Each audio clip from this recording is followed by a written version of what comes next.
Assalamualaikum warahmatullahi wabarakatuh. Welcome to back my channel. Selamat datang kembali di Odol Channel ya rekan-rekan.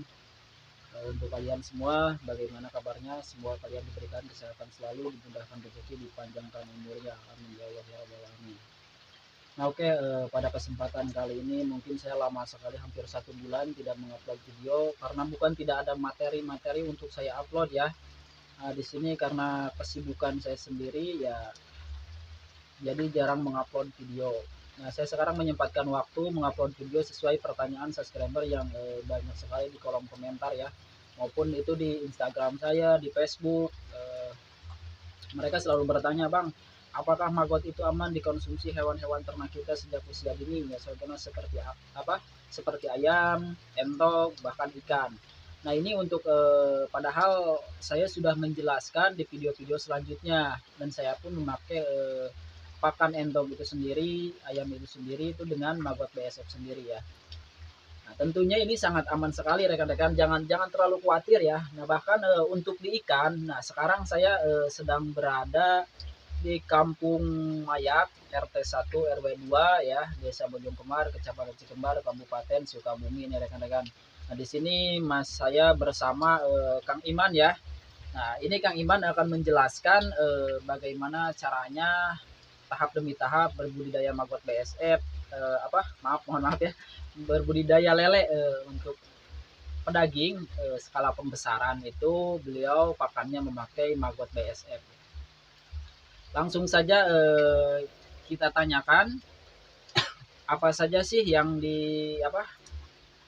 skill-skill yang dibutuhkan untuk budidaya lele memakai pakan maggot, dan tentunya dari segi usaha itu ada teknis-teknis ataupun cara pembahasan supaya kalian bisa memahami bagaimana budidaya lele pedaging dengan benar dengan memberikan pakan maggot itu sendiri ya rekan-rekan. Oke, sebelum lanjut ke video selanjutnya, sebelum dibahas topik informasi tahap demi tahap tentang budidaya lele pedaging dengan kombinasi pakan maggot BSF. Nah, oke. Untuk kalian yang baru bergabung, silahkan klik tombol subscribe-nya terlebih dahulu, nyalakan notifikasinya agar kalian tidak ketinggalan video-video berikutnya ya rekan-rekan. Jangan lupa like dan komen juga ya apabila ada pertanyaan. Insya Allah saya akan merespon pertanyaan kalian di kolom komentar saya. Oke, kita lanjut saja ke pembahasan budidaya lele.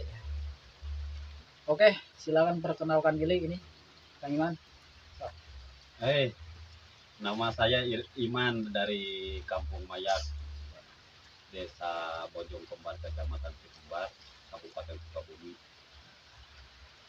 Oke, itulah nama beliau ya rekan-rekan.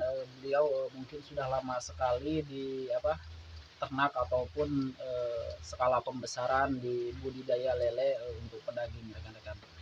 Oke, Kang Iman, mungkin pertanyaan-pertanyaan yang banyak sekali pertanyaan ya, yang tentunya yang harus Kang Iman jawab sesuai fakta dan kenyataan di budidaya maggot BSF.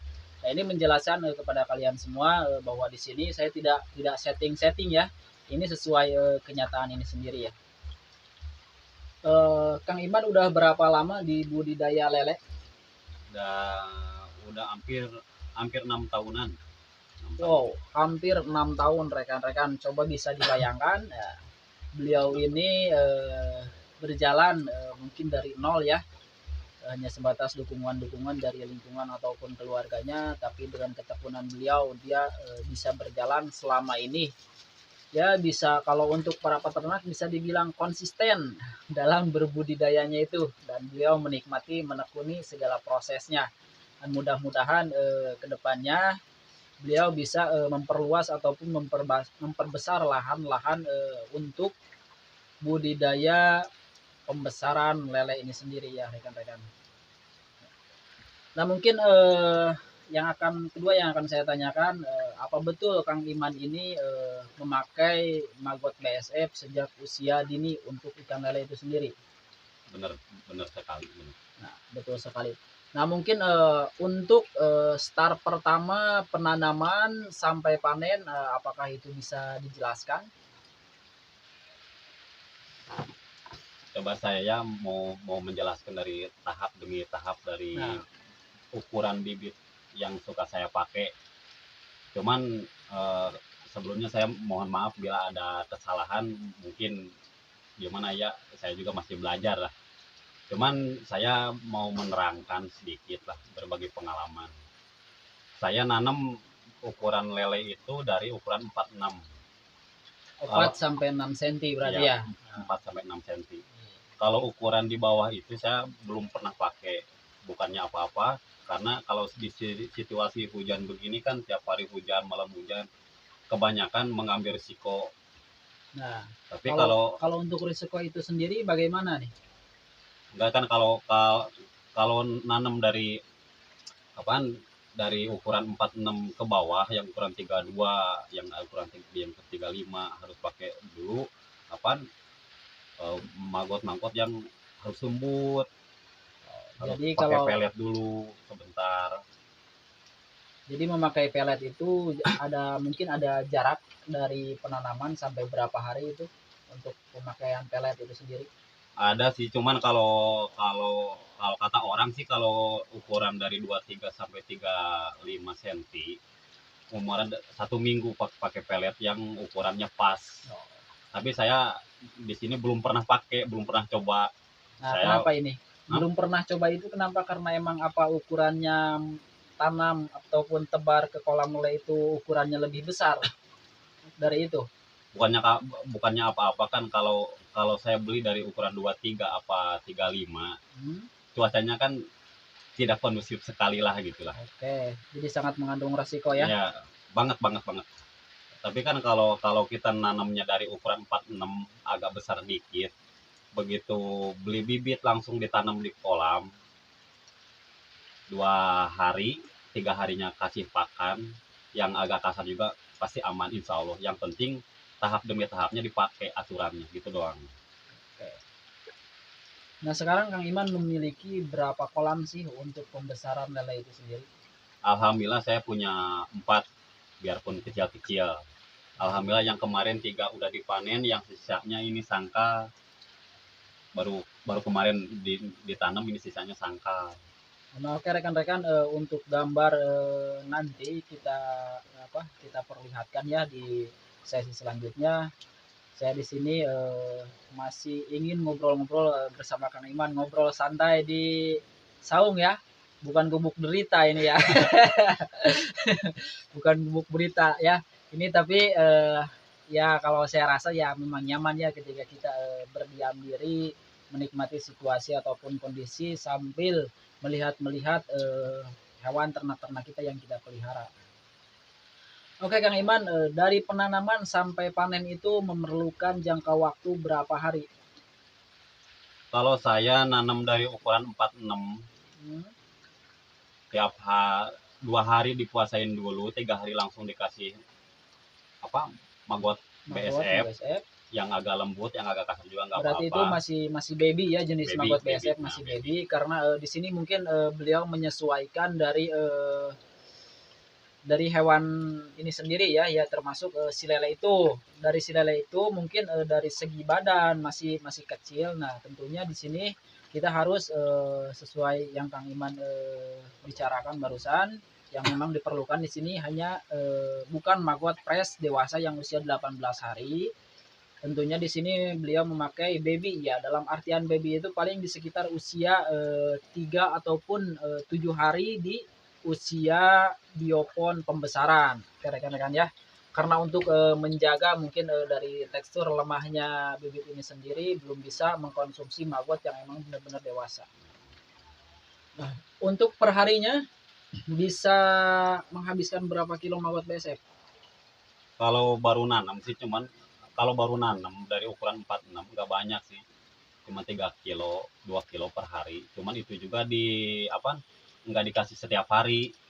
1 hari dikasih, 1 hari kagak, 1 hari dikasih. Cuman kalau udah masuk di sangkal 120, 100 sangkal 100, apalagi kesininya udah mungkin gede, pasti pakannya juga bertambah.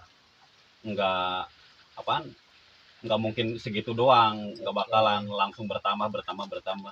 tahap demi tahap gitu doang. Jadi sesuai porsi bobot yang diperlukan. diperlukan. Oke, oke. Nah, biasanya satu kali panen Kang Iman dapat berapa kintal atau berapa ton lele? Canda kali ya. Nah, Alhamdulillah sih kalau dari 4 kolam nanamnya ya. juga nggak banyak-banyak sih, cuman 5.000 satu kolam, 5.000. Kalau diambil mulusnya itu ikan lele, pakannya banyak lah. Kalau pakannya alhamdulillah standar banyak gitu doang. Apaan setiap panen paling kalau dari 4 20.000 paling 1 ton 300. Sisanya sangkal. Itu yang dijual cuman konsumsi dari ukuran 6 sampai 9 sama BS-nya doang. Sangkanya nggak dijual.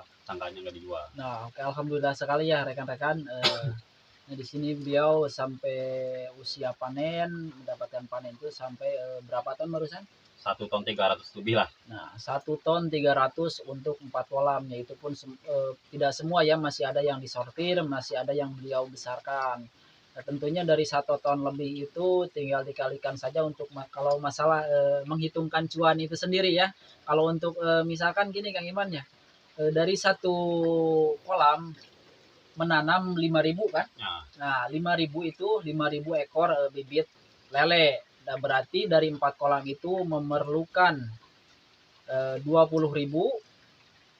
bibit ikan lele, betul. Nah, kalau untuk harga itu sendiri berapa kira-kira? Harga apanya? Harga beli bibit lele itu sendiri. Tergantung yang jualnya doang. Ya. Saya nggak bisa nyebutin satu orang jualnya berapa, nggak bakal. Bukannya apa-apa kan, setiap petani itu ada yang jualnya nggak punya duit pasti agak murah, yang punya duit pasti mahal ya. Ya standaran lah kalau harga di sini standaran gitu. Ya berarti ini kalau untuk harga, jadi ini ya kita mengambil harga bibit sesuai wilayah, mungkin mohon maaf ya rekan-rekan, ini pasti beda harga karena kenapa market di sini itu tidak terakumulasi satu Indonesia pembudidaya ikan lele itu penjualannya sama, stagnan harganya, tentu tidak ya, terkecuali mungkin banyak kesamaan apabila kita setelah memanen itu sendiri ya, karena itu jatuhnya ke pasar kadang-kadang bisa menjadi satu market gitu, misalkan lari semua ke pasar induk lah. Nah, seperti itu kan bisa sama untuk harga. Nah, tapi kalau untuk penjualan bibit sesuai yang beliau katakan itu ada yang murah, ada yang standar, ada yang tinggi. Nah, misalkan kalau di harga standar nih Kang Iman, kira-kira kalau di harga standar saya beli langsung ke lokasi paling Rp140 per ekor. Nah, kalau diantarin ke lokasi kolam saya sendiri paling 150 per ekor. 150 perak Per ekor. Nah, itu kalau dikalikan ya rekan-rekan, dikalikan 20.000. Saya agak kaku ini kalau untuk masalah matematika ya, tinggal kalian dikalikan saja, mungkin nanti saya akan catat ya, tinggal pasang kalkulator doang. Nah itu, nah berarti nah oke, kita hitung dulu rekan-rekan biar rekan-rekan tidak penasaran ya. Bentar. Karena kalau untuk ngitungan 100 perak sampai ribuan seperti itu blank kayaknya. Kita menggunakan yang canggih-canggih saja ya.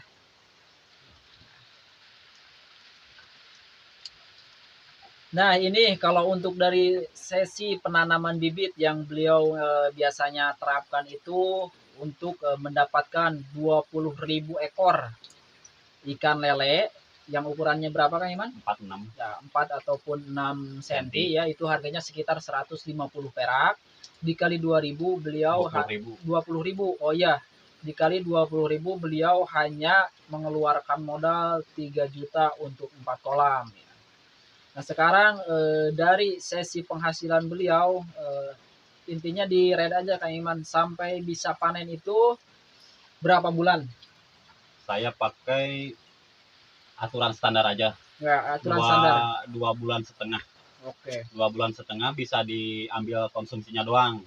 Diambil konsumsi berarti ya. Itu masih ada yang sortiran termasuk masih bisa kita dagingkan ya. Seperti ini sangkal sendiri. Nah biasanya itu kata Kang Iman tadi sekali panen bisa mendapatkan 1 ton berapa tadi? 1 ton 300 lebih lah. Nah, kalau ikannya mulus 1 ton 300 lebih ya. Ya, ikannya mulus, pakannya alhamdulillah banyak mendukung. kalau pakannya sedikit ya pasti agak bisa berkurang. Ya. Nah, ini 1 ton 300 kalau dikalikan untuk menghitung cuan, untuk harga standar berapa sekarang, Kang? Per Kalau kilo harga daging itu? lagi gimana ya, bingung nih. Soalnya kan Hmm, saya juga suka beli ke petani-petani yang lain gitu doang ya. oke. Jadi saya juga menyesuaikan harga pasar, Ah, mau minta naik juga harga pasar nggak ngasih kayak ya gimana lah gitu. Saya beli saya beli sekarang 15.000 per kilo. nah oke rekan-rekan ya. Kita kalikan 1.300 kilo atau dibilang 1 ton 300 ya. 1 ton 300 kita kalikan saja ya.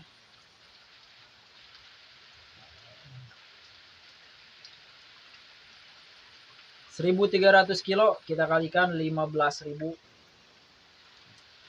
Di sini totalnya ini kalau untuk dibilang standar ya paling murah ya, bisa Ya, dibilang murah lah. Ini 19.500.000. Kalau kita potong untuk modal itu sendiri start awal penanaman bibit 3 juta. Nah, beliau masih bisa mendapatkan 16.500.000. Nih, rekan-rekan, bagaimana? Nah, kenapa saya tidak memotong biaya pakan itu sendiri? Ya karena beliau tidak mengeluarkan modal sedikit pun. Atas dasar tekad dia, kemauan dia, rajinnya dia untuk mencari maggot BSF yang secara beliau pakai itu biasanya gratis kan Kang Iman ya. alhamdulillah gratis. Nah, beliau itu memakai gratis asal mau ngambil ke kandang ayam petelur. Pasti maggot BSF itu gratis ya rekan-rekan. Walaupun dari segi protein mungkin agak berkurang ya karena di kandang itu sendiri mereka hanya makan kotoran-kotoran ayam ataupun pakan-pakan yang tumpah. Hmm. Nah, seperti itu. Nah, cuman untuk segi keuntungan ya mungkin alhamdulillah kenapa beliau bisa berjalan selama 6 tahun untuk start awal karena dia memakai maggot BSF.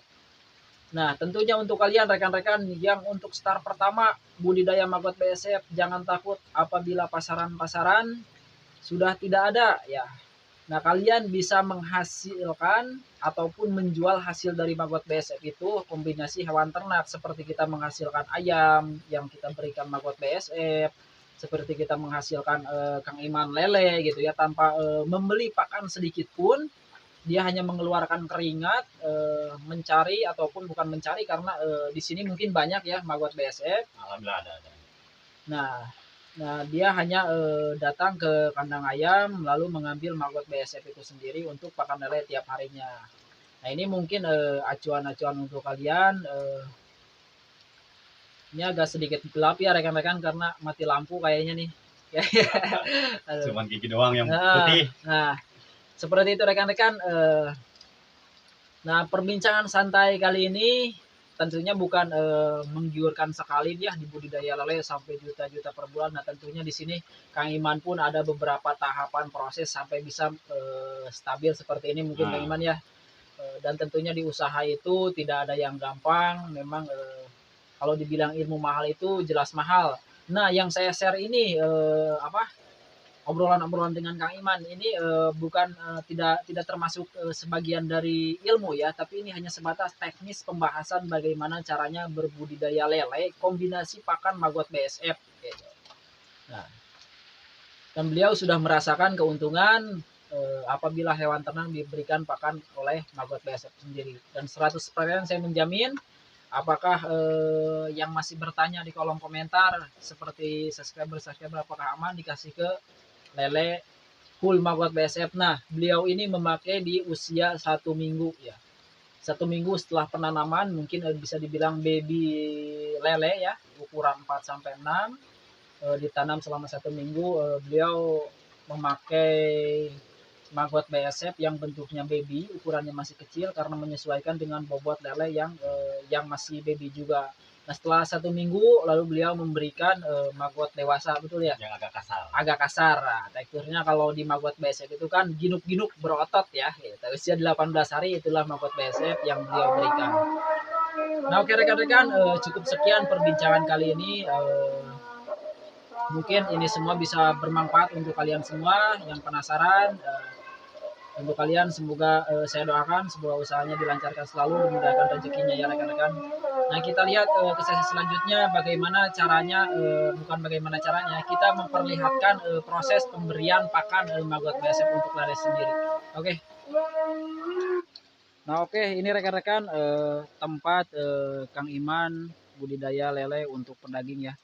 Dia memiliki 5 kolam, mungkin yang satu tadi tidak dihitung itu untuk tempat sortir, dan ini untuk kolam pembesaran 1, 2, dan untuk yang 3 yang keempat sampai ke sana tuh rekan-rekan ya. Nah yang 3 kolam 1, 2, 3 sama ini kemarin sudah beliau panen. Nah ini sisanya ini dari sisa sortiran, masih bisa beliau pisahkan. Ini udah jadi nilai plus gitu. Untuk beliau ini hanya sebatas mungkin lebih dari hitungan beliau ya. Nah, kita lihat pemberian pakan maggot BSF, teknis dan caranya beliau tidak memberikan langsung 1 ember dikasih ke kolam ya. Nah, ini mungkin bisa teman-teman simak, ini bisa menjadi sebagian ilmu bagaimana caranya si lele ini tetap mengkonsumsi makanan. Nah, beliau menggantungkan maggot BSF di sini nih, rekan-rekan. Dari 1 kolam kecil ini kenapa beliau bisa bilang 4 kolam tonan ya, 1 ton 300. Nah karena beliau tidak tanggung-tanggung memberikan pakannya. Nah ini semua untuk 1, 2, 3, 4, 5, 6, 7 ember. Nah beliau caranya digantungkan seperti ini. Nah nanti ini kan yang 2 sudah dibuka, mulai pada keluar maggot BSF-nya naik ke atas. Nah mereka itu mengkonsumsi maggot BSF yang berjatuhan. Nah apabila yang 2 ember ini sudah habis, maka yang lainnya ini tutupnya akan mereka buka nih rekan-rekan ya. Nah seperti ini penampakannya ya. Nah, untuk kalian yang ragu memberikan pakan maggot BSF, jangan ragu-ragu lagi ya. Ini Kang Iman sudah ada buktinya bahwa maggot BSF itu aman. Oke rekan-rekan, berhubung cuaca hujan, mungkin cukup sekian video kali ini dari saya. Taufiq walhidayah. Wassalamualaikum warahmatullahi wabarakatuh. Semoga videonya bisa bermanfaat ya rekan-rekan.